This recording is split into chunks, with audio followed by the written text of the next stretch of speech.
Bonjour à tous, bienvenue sur le plateau de KTO pour cette nouvelle édition de Face aux chrétiens avec La Croix, Radio Notre-Dame et RCF. Notre invité aujourd'hui est François Bayrou. Bonjour. Bonjour. François Bayrou, vous êtes président du MoDem, vous êtes maire de Pau. Vous venez de publier un livre intitulé Résolution française. Je dis bien Résolution française.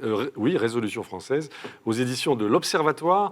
Ce livre témoigne d'un véritable optimisme, nous allons y revenir, même si rien ne laisse deviner à la lecture si vous serez ou non candidat pour la 4e fois à la présidence de la République. Vous avez déjà dit que vous réservez votre réponse pour la 2e quinzaine de février, la mi-février. Dans votre livre, vous vous inquiétez du fléchissement de la natalité française.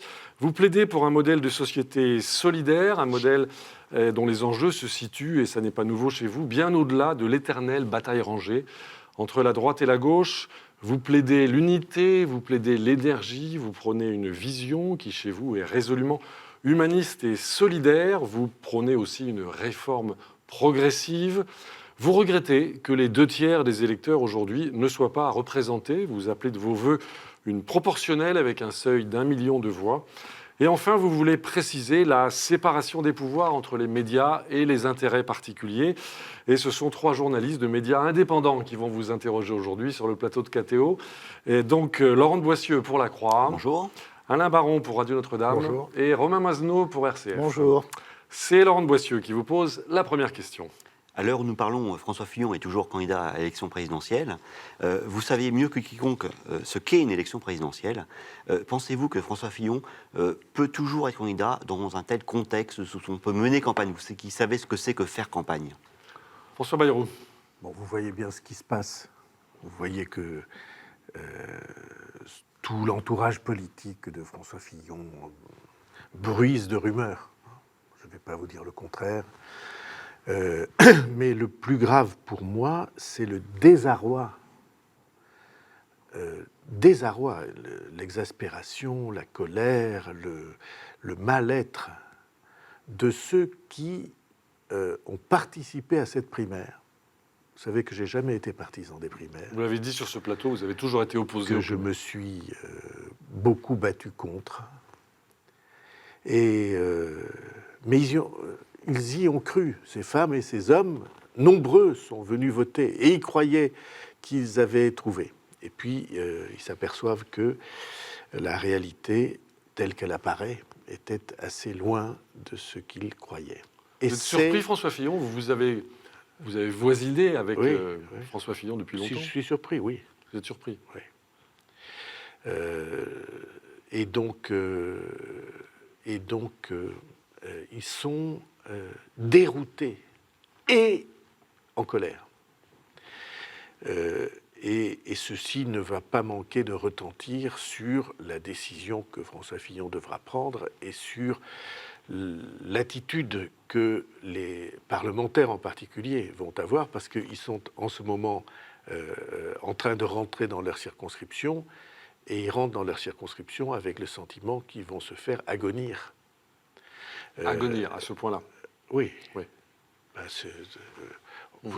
vous n'imaginez pas la violence de ce qu'on entend. Tous pourris, comme si c'était vrai. Et j'atteste que ce n'est pas vrai. Mais vous voyez bien, on est ici au terme de ce que je dénonce depuis longtemps, souvent seul, c'est-à-dire des institutions qui font perdre le sens de la mesure, le sens commun, le sens de la prudence à tous ceux qui y participent, puisqu'il n'y a plus de contrôle. Plus aucun contrôle? De parlement, c'est fait pour contrôler. Or, il n'y a plus de parlement, puisque n'y sont plus représentés que 2 appareils. Alors, on va revenir là-dessus. Et ces 2 appareils, oui, qui aujourd'hui ne représentent même plus 1/3 des Français, ces 2 appareils-là, le PS et les Républicains, sont évidemment amenés à considérer que ce n'est pas grave et que, comme l'a dit un des supporters de François Fillon, tout le monde le fait. C'est pas vrai que tout le monde le fait. Vous ne le faites pas, François. Je ne le fais pas. C'est pas vrai que tout le monde le fait. Mais ils le croient. Ils se le font croire entre eux. Et ce problème démocratique-là, institutionnel-là, est une des malédictions de la France aujourd'hui. Voilà exactement Alors, j'avais écrit le livre avant et je ne savais pas ce qui allait se produire. Mais je savais qu'un jour ou l'autre, quelque chose se produirait, puisque nous avons oublié la règle d'or d'une démocratie vigilante. Alain Baron, Radio Notre-Dame. Oui, tout à l'heure, vous avez dit je suis surpris concernant François Fillon. C'est-à-dire que vous ne doutiez absolument pas de... Absolument pas. Vous n'avez jamais entendu parler de ce genre de pratique Non, et puis honnêtement, les conversations que j'avais avec lui n'étaient pas sous cette forme inquisitoriale. Hein. Bien sûr, mais non, je pensais que j'ai rencontré François Fillon, il était avec Philippe Séguin. Il y avait là une idée républicaine qui était sur certains points, ou sur beaucoup de points, assez proche de la mienne. Non, je n'imaginais absolument pas. Mais je sais une chose que je veux vous dire ou vous répéter avec gravité. La politique est menacée des mélanges perpétuels avec l'argent. L'argent, pour moi, est un poison. Alors il en faut pour vivre, hein, je m'en explique dans le livre. Je suis un père de famille, je sais ce que c'est. Mais la perpétuelle recherche de l'argent en politique, la fascination d'une certaine partie du monde politique pour l'argent. En dépit des lois de moralisation, de transparence. Mais vous savez bien que tout ceci, il y a beaucoup de gens qui passent au travers des mailles du filet, hein, de pratiques qui passent au travers des mailles du filet. Et en plus, pour moi, d'abord il faut des lois, vous savez que j'en ai proposé, j'en rappelle une pour laquelle je me suis battu, c'est que les parlementaires paient les mêmes impôts que les autres, puisqu'ils les votent. D'abord, probablement, ça les modérerait, hein, qui paient les mêmes impôts que les autres, alors que la moitié à peu près de leurs ressources officielles, pas de celles qu'on découvre là, mais la moitié de leurs ressources officielles échappe à l'impôt et même à la déclaration. Ça, on l'avait oublié. J'ai proposé à François Hollande un texte et un référendum sur ce sujet. J'ai lancé une pétition qui a été soutenue par, je sais pas, 70 000 ou 80 000 Français sur ce sujet de la moralisation de la vie publique.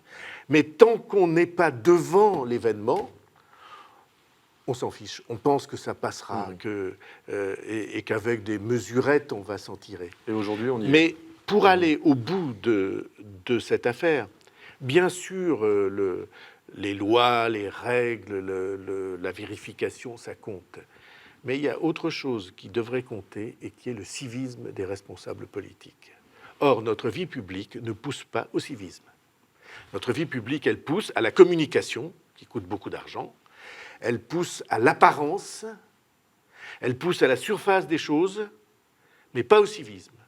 Et Laurent de Boissieu, qui est un des spécialistes des combats que je mène, qui l'a suivi avec beaucoup de soin, c'est que, pour moi, cette question du civisme est une question centrale.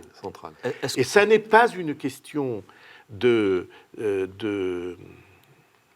d'inquisition. C'est une question de pratique intérieure dans le monde politique et donc de conception d'une démocratie dont je rappelle la définition, ici je peux le faire, de Marc Sangnier, qui était la démocratie et l'organisation sociale qui porte à son maximum la conscience et la responsabilité du citoyen. Marc Sangnier, fondateur du Sillon. Une question rapide de Laurent de Boissieu, puis Romain Maslow. Où doit commencer la prise de conscience civique d'un candidat à une élection, c'est-à-dire un mise en examen, il y a la présomption de l'innocence, doit-il du coup ne plus renoncer à être candidat? Et autre question un peu liée, dans quelle mesure doit-il y avoir un droit à l'oubli? C'est-à-dire, est-ce qu'une personne qui a été condamnée par le passé, comme certains fonctionnaires doivent avoir un casier judiciaire vierge, ne doit plus pouvoir se présenter à une élection? Que pensez-vous de tout cela? François Bayrou. Vous voyez, je ne vais pas entrer dans le détail des choses. Parce que le détail... Moi, je pense que oui, il faut un droit à l'oubli. On a le droit de faire des fautes. Non, on n'a pas le droit. Je veux dire, on a le droit de se repentir des fautes qu'on a faites. Mais il faut les avouer.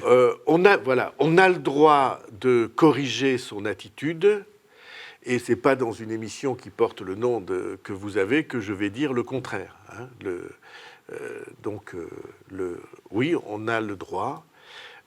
En même temps, les citoyens sont juges et ils doivent être informés de la gravité de ce qui a été fait. Voilà. À part ça, je ne m'instaure pas en donneur de leçons de morale perpétuelle. C'est pas mon idée. Mon idée, c'est que nous devons changer de principe et de pratique, et changer profondément. Et vous savez les combats que j'ai menés sur ce sujet.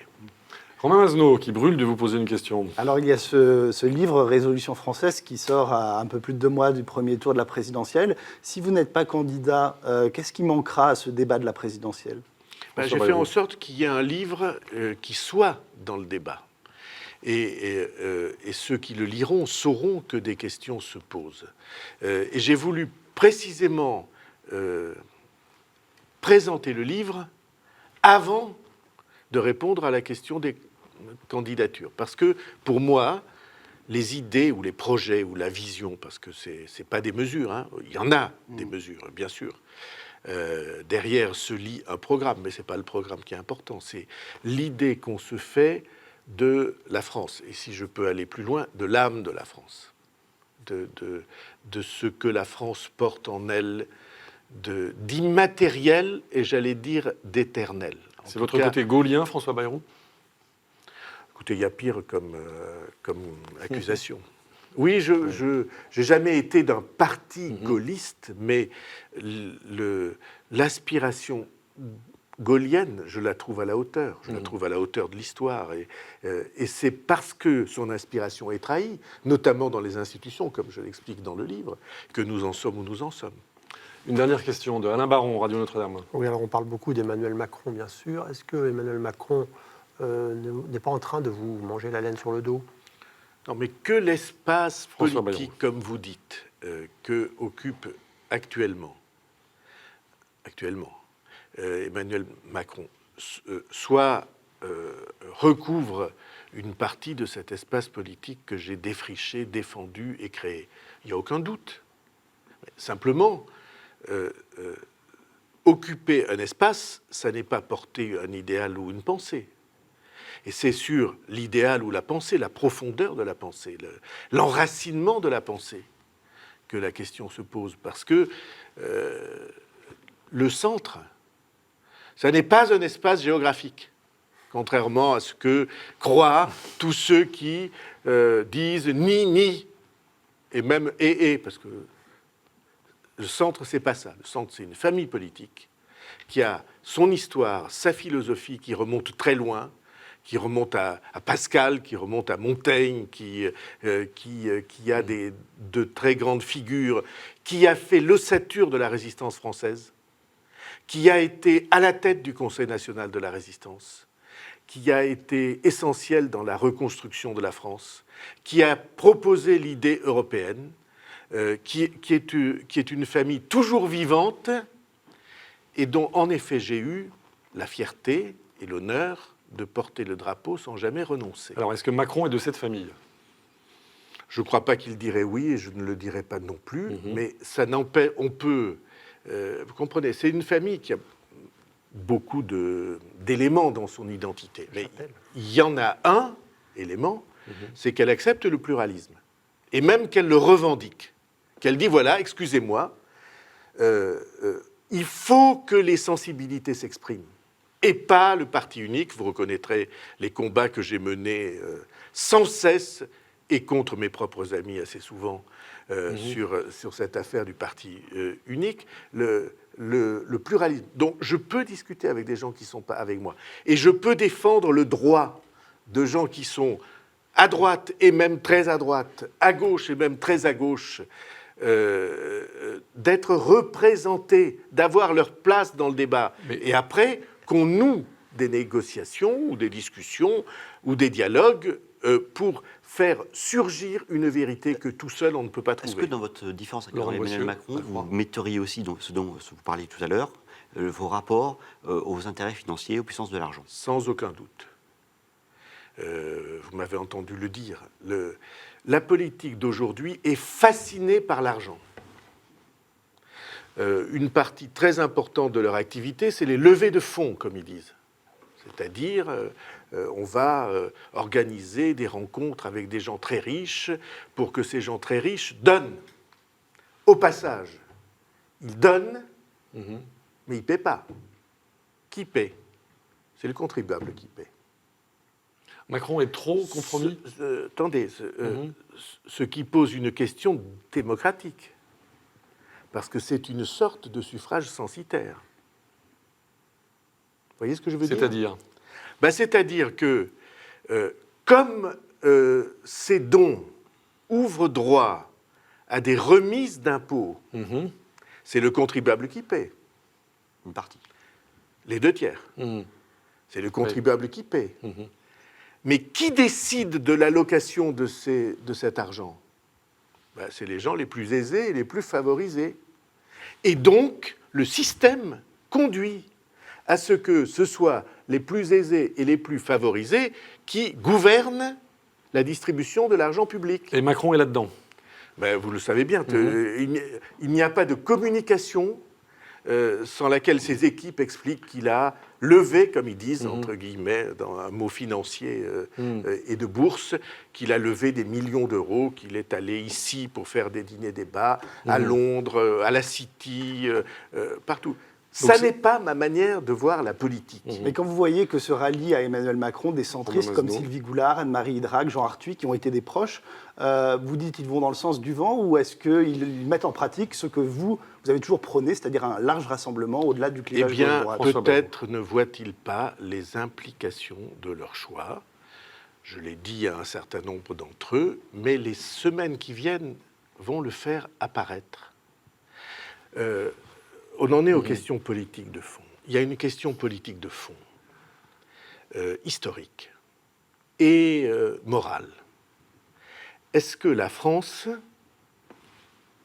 avec son histoire, avec ses aspirations, est-ce que la France se rallie à ce que j'appelle l'hypercapitalisme qui domine le monde? Ça, c'est une question de fond pour vous. Est-ce que la France C'est votre côté Mélenchon?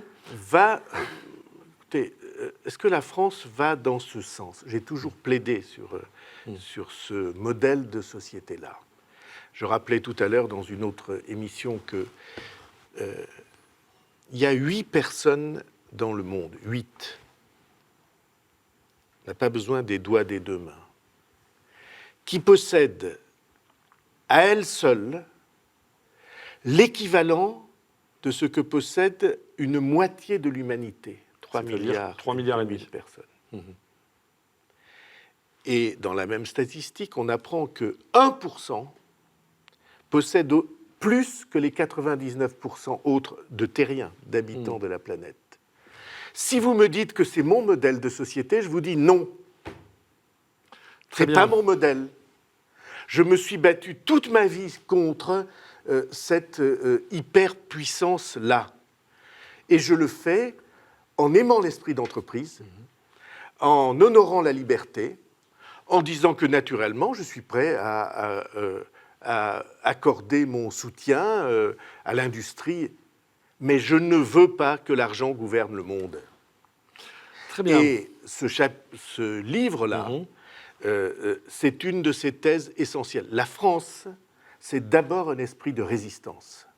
De résistance contre les forces de l'argent. À la prise de contrôle extérieure, à la prise de contrôle intérieure, les réseaux, ce qui est opaque, qui existe, et à la toute-puissance de l'argent. Et le civisme, l'esprit de citoyenneté, il est fait pour dresser les forces d'une démocratie contre ces tentatives de prise de contrôle. Très bien, on vous a compris, François Bayrou. On a encore beaucoup de questions à vous poser. On va marquer une première pause dans cette édition de Face aux chrétiens et nous vous retrouvons dans quelques instants. À tout de suite.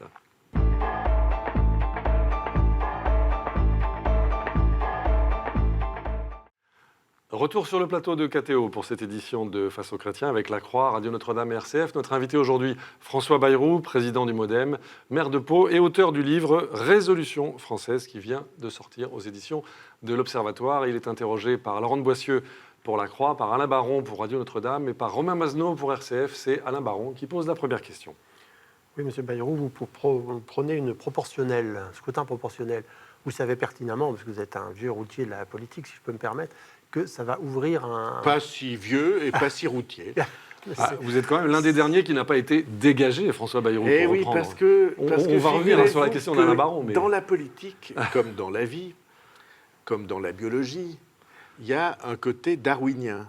Voilà. Il y en a qui disparaissent, il y a des espèces qui disparaissent, et il y a des espèces, généralement, des mauvaises herbes qui durent. Donc vous allez nous citer Clémenceau, De Gaulle et Winston Churchill. Non, mais... Non. Bon, allez.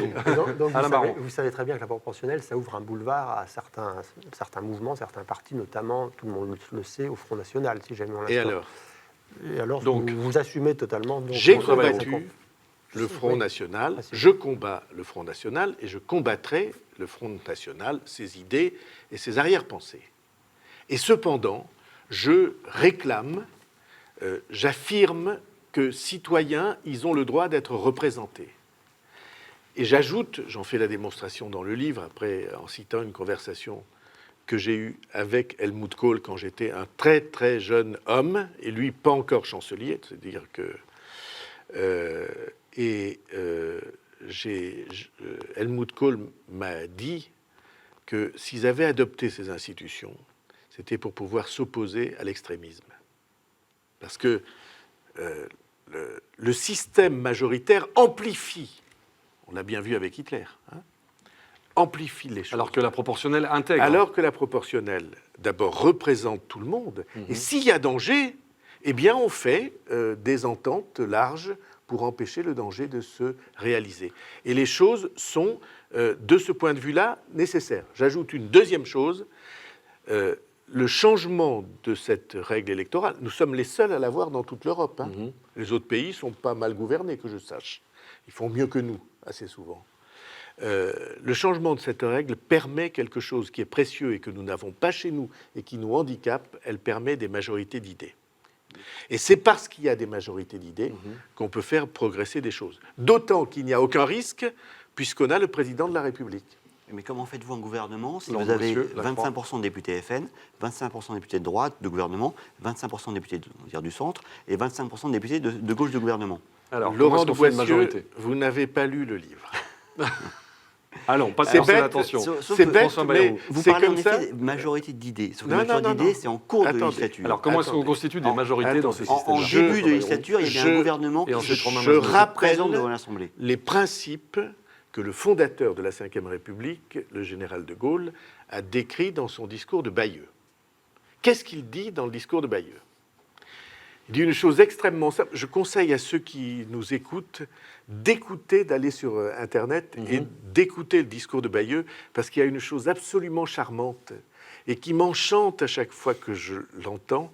Il y a la voix puissante et un peu flûtée du général de Gaulle, et en contrepoint, en contre-champ, il y a un petit oiseau qui siffle, qui fait le contre-champ de la voix du général de Gaulle Bien, en train de nous écouterons proclamer le petit discours oiseau. de Bayeux. Sur le Donc, fond, François moi, Bayrou. ça me fait toujours rire. Qu'est-ce qu'il dit? Il dit « L'exécutif doit échapper aux combinaisons parlementaires. » La 4e République. Et il dit « L'exécutif dépendra désormais de la décision du président de la République. » Qui le composera? Qui composera le gouvernement, en tenant compte des qualités personnelles des hommes, et c'est ce qu'il cite en premier, et deuxièmement, des équilibres de la Chambre des députés, du Parlement. Donc vous souhaitez un retour à la pureté de ce système-là. Et donc, vous nommez un gouvernement qui, à la fois, est fait d'hommes non dépendants des partis. Vous nommez pas des chefs de faction, vous nommez pas des chefs de fraction, vous nommez pas... Et vous nommez des gens que vous estimez capables de faire face aux événements, Et vous regardez la compatibilité entre les équipes que vous nommez et l'Assemblée. On revient à la Ve République.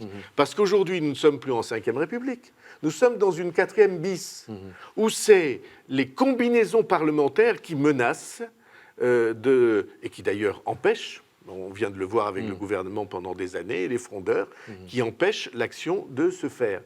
Et comme le président de la République a entre les mains 2 armes décisives, il ne peut pas y avoir de blocage. Car s'il y a un blocage, il a le référendum et il a la dissolution. Et la combinaison de ces 2 armes permet à la France d'échapper au marasme des combinaisons. Et de la 4e République. Et donc, vous voyez qu'il n'y a rien de plus simple. Alors, revenir à cette simplicité. Bien sûr, il faut du temps de réflexion et d'expérience pour arriver à saisir cet enjeu, mais il est central. Romain Masneau, RCF. On vous est très attaché à la laïcité. Est-ce qu'il est interdit aujourd'hui en France de faire référence à sa foi pour expliquer certains choix politiques comme l'a fait François Fillon? Alors, monsieur, François Bayrou. Je suis très heureux que vous me posiez cette question. Parce que ça m'arrive assez souvent. Quand je me suis opposé aux déclarations, opposé au choix de François Fillon de faire de chrétien une étiquette politique. Ce qu'il a dit, je ne peux pas faire une mauvaise... La phrase, c'est à peu près ça, je ne peux pas faire une mauvaise réforme de la Sécu parce que je suis gaulliste et de surcroît chrétien. Comme si ça avait quelque chose à voir avec la réforme de la Sécu. Donc je suis monté au créneau pour dire ça parce que j'ai toujours défendu la même idée. Je me suis fait agresser par un certain nombre de gens qui vous écoutent et je suis très heureux qu'ils soient là pour nous entendre. Alors vous leur dites quoi aujourd'hui? Et je leur dis, aujourd'hui, l'usage de cette étiquette, il y a un certain nombre de gens en France qui disent « mais c'est ça chrétien ?» L'usage se Vous retourne. comprenez ce que je veux dire? Chaque fois que vous transformez votre conviction personnelle en étiquette, en réalité, vous mettez votre foi au risque. C'est pas bon du point de vue de la citoyenneté, pour des raisons sur lesquelles je vais revenir en 2 phrases. C'est pas bon pour la société, c'est pas bon pour le civisme. Mais c'est contre-productif pour votre conviction.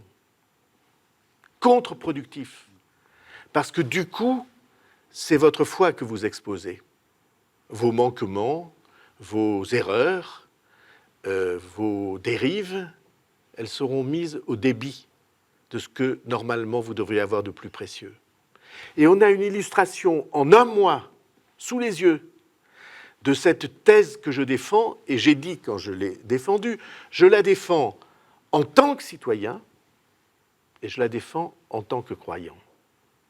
Parce que c'est un immense progrès que d'avoir accompli en ce XXIe siècle la parole de l'Écriture qui dit « Rendez à César ce qui est à César et à Dieu ce qui est à Dieu ». C'est le christianisme. S'il y a une chose que le christianisme a apporté à l'humanité, en plus de l'esprit évangélique qui est pour moi essentiel, c'est cette séparation-là. Cette séparation a émancipé les hommes. Alors j'ai un chapitre important du livre sur ce sujet. Cette réflexion-là, c'est une réflexion du point de vue du progrès de l'humanité absolument essentielle. Et je le dis, tout le monde sait que je suis croyant. Tout le monde sait. Ils en ont même fait une vidéo, waf waf, hein, il critique ça, il dit qu'il est croyant. Mais vous vous rendez bien compte que ce n'est pas la même chose que d'assumer, quand on vous pose la question, ce qu'on est, et d'en faire une étiquette politique. Si vous en faites une étiquette politique, c'est dramatique. Et pour une raison de plus, sur laquelle je ne veux pas quitter le sujet sans qu'on la dise. Si vous considérez que les chrétiens ont le droit d'imposer leurs principes aux autres, alors pourquoi vous reprochez aux musulmans de vouloir le faire? Et c'est ce qu'on appelle le communautarisme. Pourquoi? C'est même plus que ce qu'on appelle le communautarisme. C'est ce que l'histoire appelle les guerres de religion. C'est ça.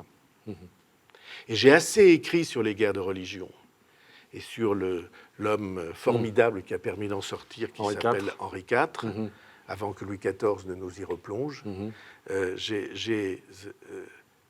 C'est notre conception de la société. Et je vais plus loin, pour moi, c'est pas seulement un projet de société, c'est une anthropologie. Et pour beaucoup de chrétiens, les questions de société, les questions anthropologiques sont fondamentales. On ne vous entend pas beaucoup sur tout ce qui est PMA, GPA, fin de vie. Par exemple, sur la PMA, est-ce que vous seriez favorable à l'étendre pour les couples de femmes, pour les célibataires ? François Bayrou. Vous voyez bien ce que le sujet a de provoquant, mais excusez-moi de dire, ça se pratique en Belgique, ça se pratique en Espagne. Donc, vous disiez tout à l'heure, la France, le sujet, c'est pas comme les autres pays, on a un esprit particulier. C'est pourquoi je particulier. ne plaide pas. Mais je vais vous dire une chose qui va encore une fois me valoir des foudres. Quand un enfant est né par GPA, il est là. On lui refuse de le reconnaître. Dieu sait que je trouve que c'est une instrumentalisation du corps de la femme, que j'y suis opposé, que vendre une gestation, c'est pour moi terrible. Mais après, quand les enfants sont là... Il peut être reconnu par les parents qui lui donnent naissance, déjà, sur le lieu, sur le territoire où il est, il est né. Ils sont là. Ils sont là. Oui, mais ils vivent avec une identité, ils vivent déjà. Au milieu de nous.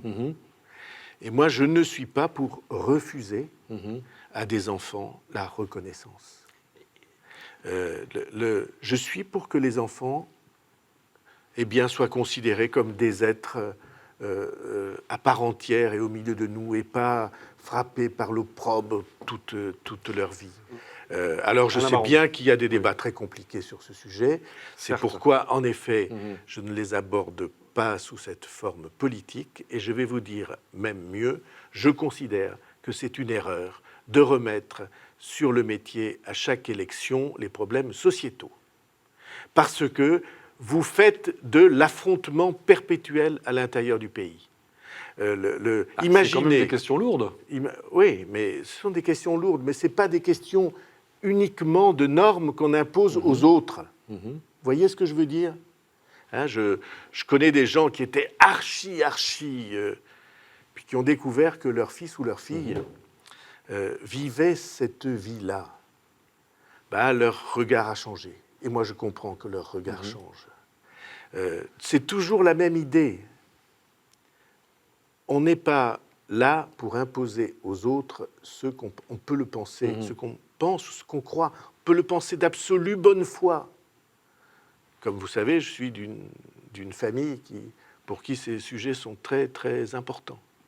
Et avec des enfants pour qui ces sujets sont très, très importants. Et moi, je ne préconise pas qu'on en fasse un sujet d'affrontement électoral. C'est ça.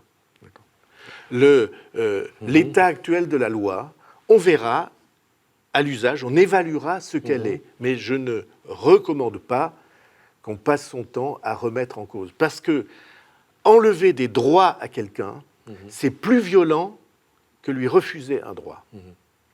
Alain Baron, Radio Notre-Dame. Oui, un autre thème qui a été souvent traité pendant cette pré-campagne, c'est le revenu universel, sous différentes appellations. Vous en pensez quoi ? C'est une utopie ? C'est réaliste ? Je considère que ce n'est pas finançable. Et deux, il me semble que ça pose des problèmes auxquels on pourrait répondre de manière beaucoup plus simple.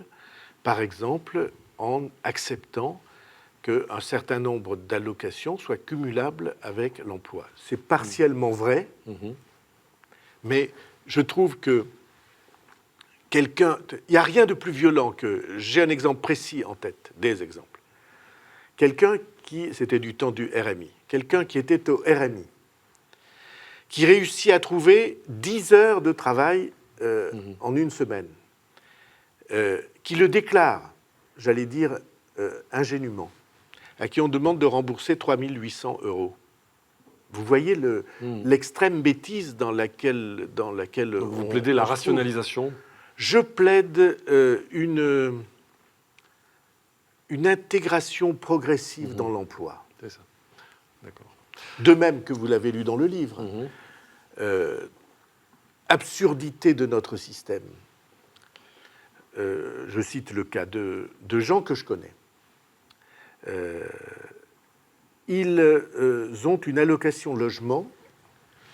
La dame, c'est un couple. Le monsieur meurt, la dame devient veuve, elle est toute seule, elle a des problèmes très difficiles. Son père vient habiter avec elle. Son père, lui aussi, a ressources extrêmement précaires. Eh bien, on leur tombe dessus parce que la loi interdit le cumul des deux allocations. Ils sont obligés de se séparer et de redéménager de misère, au lieu d'être simplement de bon sens et de dire, écoutez, on va vous donner un peu moins à chacun pour l'allocation, mais vous pouvez les cumuler parce que Donc mettre en ordre l'ensemble. 650 € quand on est tout seul, c'est la misère. Mais 1300 € à deux, c'est plus la misère. Et même si vous voulez n'offrir que 1200, ça fera des économies. Mais en même temps, vous êtes dans l'humanité, vous comprenez? Vous n'êtes pas dans l'indifférence de la loi et de la norme. Ou de l'administration. Vous savez, Une dernière question. on m'a dit que les CAF, les caisses d'allocation familiale, devaient obéir à 22 000 textes de règlements et de lois. Ben nous en mourrons. Cette hyper-normalisation d'administration qui produisent des textes tout le temps c'est ce que nous François Fillon étouffe. voulait rationaliser. Oui. Je Laurent reviens Boissieu, Lacroix. sur le sujet précédent. On entend bien ce que vous dites sur l'intérêt de l'enfant qui est là, en ce qui concerne sa reconnaissance. Mais pourquoi ne dites-vous pas en parallèle que vous allez militer pour l'interdiction de la GPA à l'échelon européen ou à l'échelon international?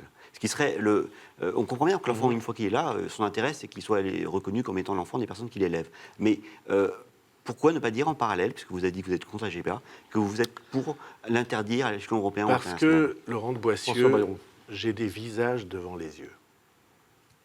Je vais vous raconter une histoire. Au début, il y a quelques années, j'étais très péremptoire sur ces sujets. Et sur ce sujet-là, il y a un jour une dame qui est venue me voir et qui m'a dit « Monsieur, ma fille n'a pas d'utérus.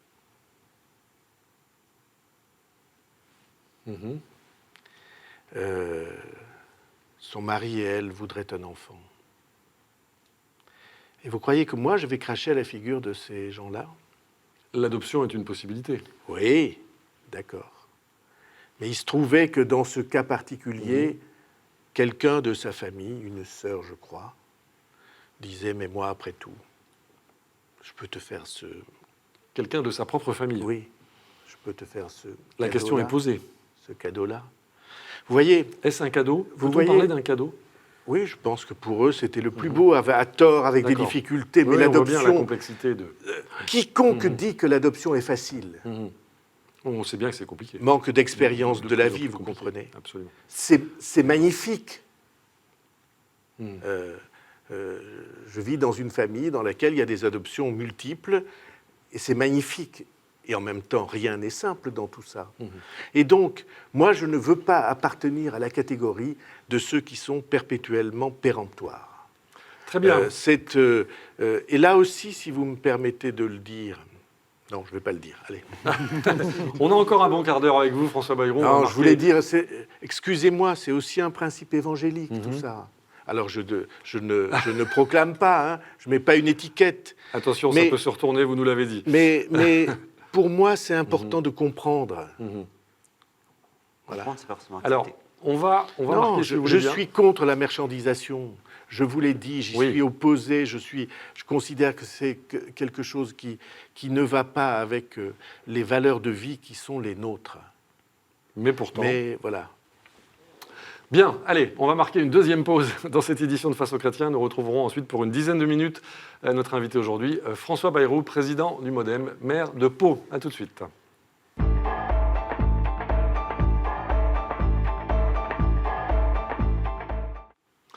Retour sur le plateau de KTO pour cette édition de Face aux chrétiens avec la Croix Radio Notre-Dame RCF. Notre invité aujourd'hui est François Bayrou, président du MoDem et maire de Pau et auteur de ce livre Résolution française qui vient de sortir aux éditions de l'Observatoire.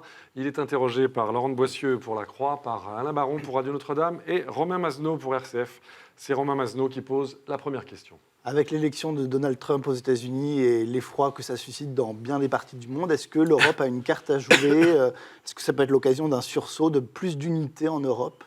Je ne sais pas si elle a une carte à jouer, mais elle a un devoir. D'existence d'abord. Je ne sais pas si vous voyez ce qu'est le monde aujourd'hui, votre question le dit, mais Trump, où va finir l'Amérique de Trump? Dans le mur, si j'ose dire, pardonnez-moi. Oui, mauvaise plaisanterie. Non, je pense qu'il y a un énorme risque qui a été créé par l'élection de cet homme, d'abord à la primaire, toujours le même principe. Primaire toujours dangereuse à vos yeux. Et ensuite, en particulier par l'intrusion de la Russie, par des moyens technologiques pour faire élire Trump.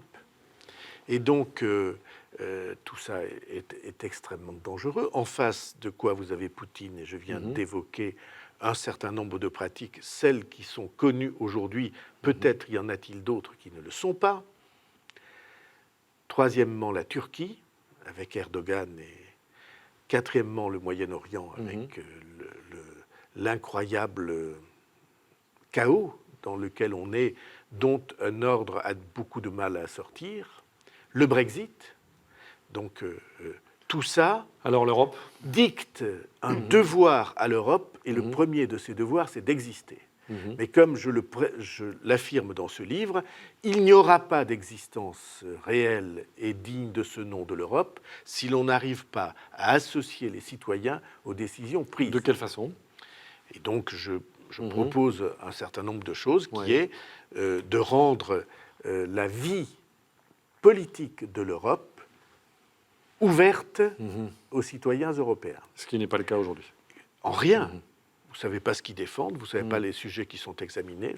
Je suis pour qu'on l'ouvre, par exemple, pour qu'une partie des délibérations du Conseil européen soit publique, soit télévisée, qu'on sache ce que chacun défend. À ce moment-là, les citoyens pourront se mobiliser. J'ai vécu comme une défaite ce qui s'est passé lors du référendum sur le traité européen.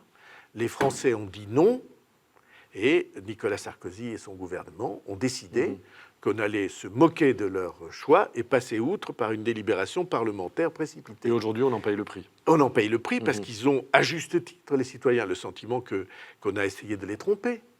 Et donc, vous savez qu'à l'époque, je proposais qu'on fasse un texte et qu'on le mette au référendum pour dire, voilà ce que la France va défendre. Et ça n'a pas été le cas. Et ça n'a pas été le cas, et c'est pour ça qu'on est dans la difficulté. Alain Baron, Radio Notre-Dame. Vous qui êtes un Européen convaincu, finalement, le Brexit, c'est pas une simplification, une clarification?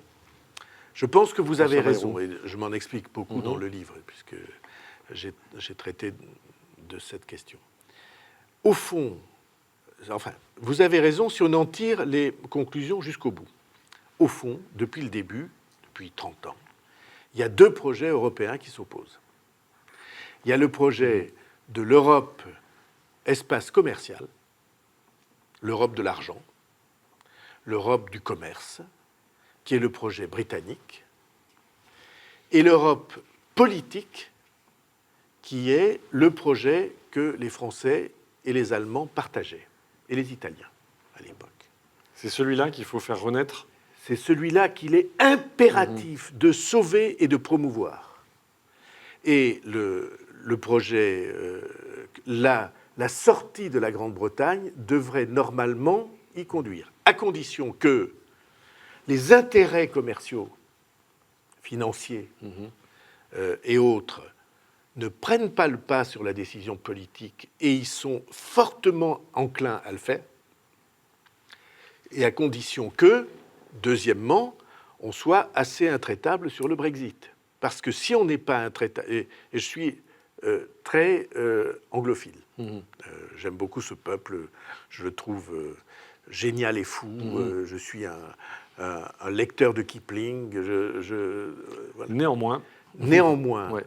Si on acceptait l'idée qu'ils ont les avantages sans avoir la solidarité à tous égards, donc vous dites à Michel l'Europe Barnier explosera. Ouais.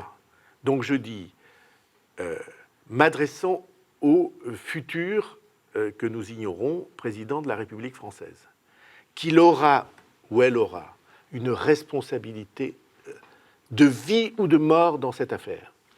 Et une responsabilité supplémentaire, vous savez que j'explique ça dans ce livre beaucoup, de porter la pédagogie européenne auprès des Français. De faire que les citoyens soient, par leur président de la République, conduits à la compréhension des enjeux. Et non pas se défausser. Ben, c'est même pas qu'on se défausse, on leur dit rien. Ouais. On n'en parle même pas. Laurent de Boissieu. Il y a tout de même une question qui commence à se poser, c'est que vous avez en effet écrit un livre qui prend de la hauteur dans un débat présidentiel qui parfois ne l'a pas. C'est le moins qu'on vous en avancez puisse dire. des idées, vous vous adressez à un futur ou à une future présidente de la République, mais finalement... Je n'ai pas dit le nom pourquoi du futur ne ou de pas la future. Vous n'avez pas dit je. Porter vos idées. Est-ce que Voilà. ça ne serait pas plus simple? Est-ce que vous m'avez entendu dire que je ne le ferai pas? Non, Mais vous moi, écrivez- je me demande... Non, mais juste pour éclaircir notre... je n'ai jamais dit ça. J'ai vu d'ailleurs des analyses sous votre plume ou sous votre clavier qui n'allaient pas dans ce sens-là. Je n'ai pas tranché cette question. Et je vais vous dire pourquoi. Je suis entré dans cette élection présidentielle en espérant des rassemblements. C'est pour ça que j'ai soutenu Alain Juppé. Alors, il y avait des imbéciles, et je craignais beaucoup que ça tourne mal, la primaire. Il y avait des imbéciles qui croyaient que, en fait, j'attendais qu'il échoue, ce qui est intégralement faux. Mais parce que j'espérais qu'avec lui, on ferait des rassemblements un peu larges et un peu utiles, comme j'en porte le projet depuis longtemps. Et puis, je pense que ces rassemblements seraient nécessaires, si je pouvais. Si je reconnais dans un des candidats de l'espace démocratique, crédible, si je reconnaissais au fond des idées compatibles avec celles que je porte, et s'il reconnaissait lui-même cette compatibilité pour que nous puissions discuter comme des esprits libres, un courant politique, un autre courant politique, je préférerais les rassemblements. Donc c'est ça la condition, hein, c'est la reconnaissance mutuelle. Pour l'instant, cette condition n'est pas remplie comme vous le voyez. Et c'est la raison pour laquelle, en effet, je suis libre de ma décision. Et je trouve que avoir construit une liberté comme ça au travers du temps, c'est pas mal. C'est, au fond, toutes ces années d'engagement, tous ces combats menés, parfois incompris, assez souvent incompris du côté droit de l'échiquier, et dont aujourd'hui on commence à apercevoir que peut-être ils étaient fondés. Au fond, ça aura été utile pour ça, c'est-à-dire pouvoir élaborer une pensée, en assumer ou assurer l'expression, pour qu'elle soit présente dans le débat et qu'elle nourrisse la décision que je suis libre de prendre. Vous voyez, c'est pas mal. Et voilà, donc cette décision que vous ne prendrez pas ici, mais que vous prendrez peut-être d'ici une quinzaine de jours. Et Dieu sait ce qui peut se passer d'ici 15 jours. Merci à vous, François Bayrou. Je rappelle que vous êtes président du MoDem, maire de Pau. Votre livre « Résolution française » aux éditions de l'Observatoire.